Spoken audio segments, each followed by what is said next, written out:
Okay, so ito na yung second video guys. Ayan, tapos yung first video pwede nyo i-check sa channel, ano. Pakitignan na lang, ayan. And let's start with SCC.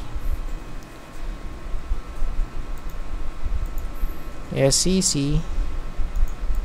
Kaya ano ba nangyari? Same pa din. Still looks a dodgy candlestick right here, ano. It means ala no interest for this one. Ayan, for now, ano, kasi titignan natin 50-50. Ayan, tapos of course paulit-ulit natin to sinasabi before na hanggat walang breakout dun sa may 36, eh still to neutral pa rin guys. Ayan, pa-bounce. So pa-bounce lang to. Taglag, bounce, okay. Ayan. So in short, for this one, ano, SCC boring siya. Ayan. Since sideways siya. Sobrang tagal ng sideways na to guys. Ano, 2000, ano pa ba to? 2022 nag-start eh. And right now, 2024 na at magbe-bear months na. Okay, wala pa ring breakout. Ayan. Then, sa daily chart natin for this one, medyo namumula-mula. Ayan, so medyo namumula-mula to. Plus, wala sa may support. So, maybe pwede tayong mag-dip dito, no, sa 33 malapit. And yung close niya kanina, 33.45. Still close dun sa may support, no. Ayan, for this one. Ayan. Then yung next natin, DMC. DMCI. For DMCI guys, check natin to. Same pa din. Ayan, for this one. Still pwede pa rin tumalaglag sa 10.7. And the worst case is somewhere here sa 10.4, no? Since meron tayo ditong sinasabi before na trend line. Ayan. Still intact pa rin to, no? Intact na intact guys, eh, oh. Ayan, oh. 1, 2, 3, 4. Ayan, so maraming ano dito movements, no? And pagka chinek natin yung mga ano niyan, mga percentage. So of course medyo maganda naman, ano. Ayan, 31%. Okay, tapos meron pa dito. Ito yung pinakamataas ata ito eh. Nasa 53%, no? 2023 ata to. Tapos we have ito pa 18%, no, di ba? Tapos dito guys 30%, and yung last eto guys, kay ilang percent to? 17%. Ayan, kaya kung malalaglag, if ever man, pwede, no? More than 10% yung pwede nating ano dito ma-hit. Ayan, for TP, ayan, since meron na tayong point of reference dito sa taas, okay, pwede siyang mag-rally pagka nalaglag sa may trend line, ano? Okay, pwede mag-rally to sa 11.86. Pagka sinukat natin,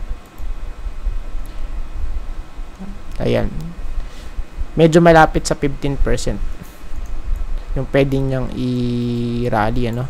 Okay, pagka na-hit yung trend line. Ayan, then yung next is LTG. Okay, for LTG guys, ayan, medyo wali yung kanyang ano, no? Yung chart naging weak sa may taas ng candlestick. Ayan, parang ano lang siya, mere retest sa may trend line natin. Ayan.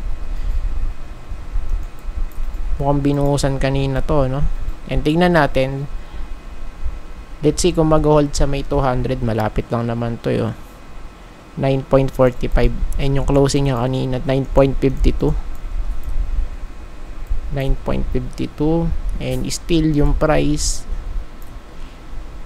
still inside the triangle pattern. Ayan, no? So, triangle to. Okay. Hanggat walang breakout, medyo delikado pa rin pag ganito, no, na setup. Ayan. Ayan, no? Ayan.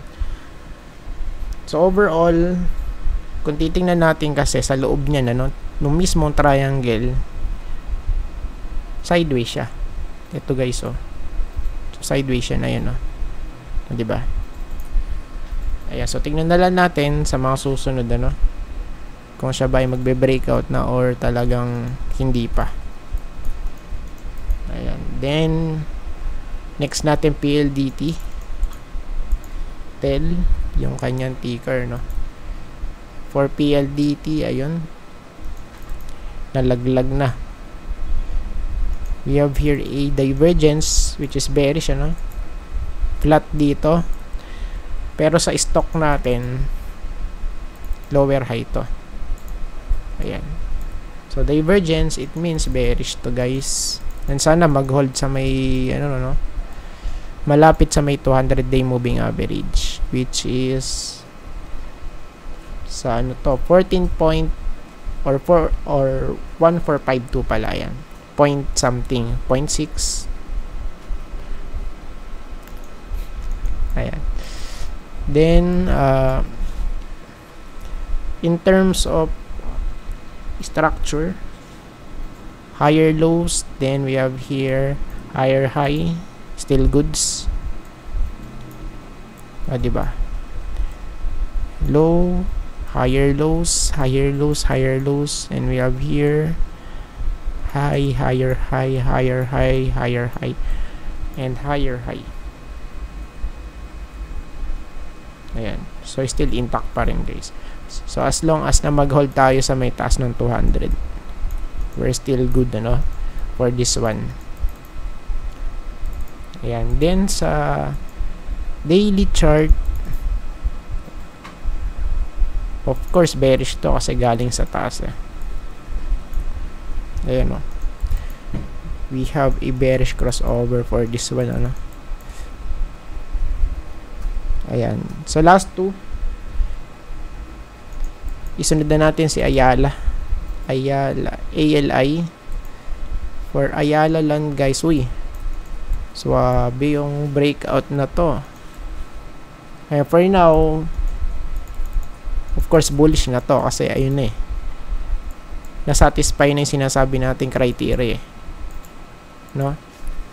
Ayan, pero syempre ano muna natin dito, i-monitor muna natin sa weekly chart, ano.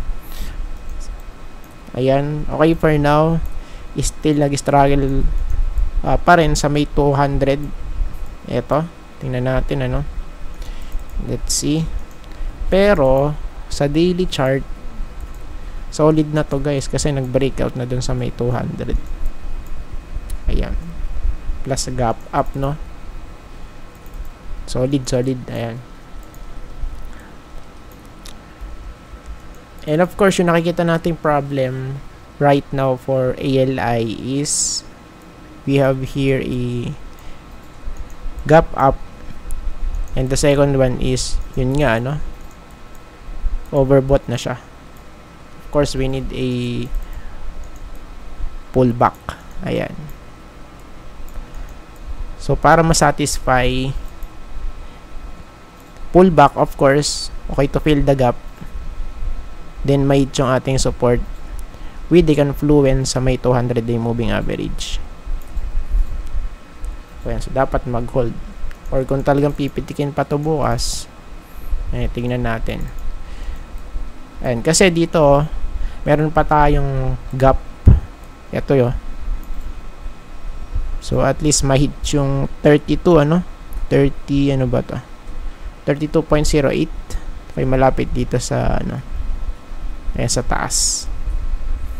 Ayan, kaya tingnan pa rin natin. And typical naman, pagka may mga gaps, okay, binabalikan yan. Ayan. Then, yung last, globe.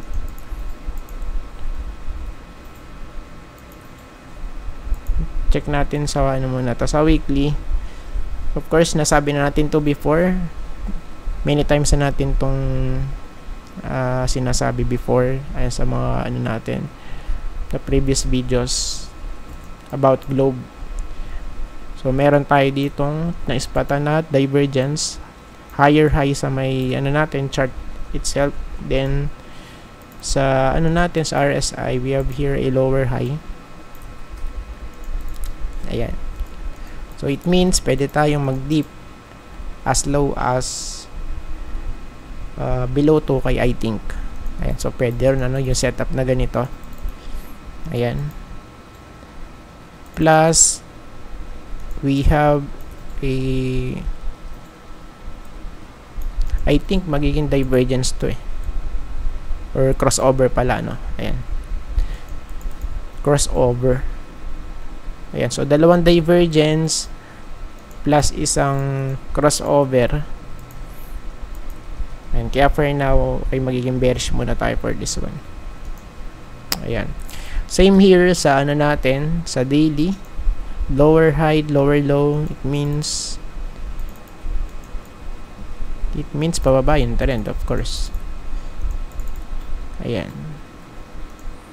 Then, yung 200 day, medyo malayo kasi talagang ano to eh.